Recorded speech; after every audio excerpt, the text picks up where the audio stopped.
Bir donishmand aytadi. Dushman kerak bo'lsa,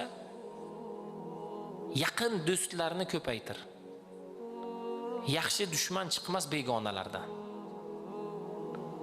Bugun kimdan pand yeyapmiz? Yaqinlarimizdan pand yeyapmiz. Chunki ularning oldi berdisida, muhabbatida, ular bilan har narsada haddan oshganligimiz uchun.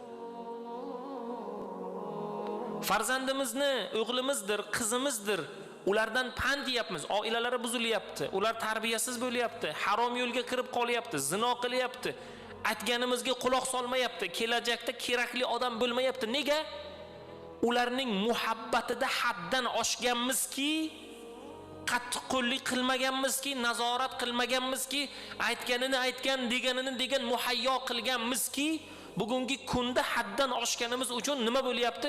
Ulardan pand yeb qolyapmiz bugun.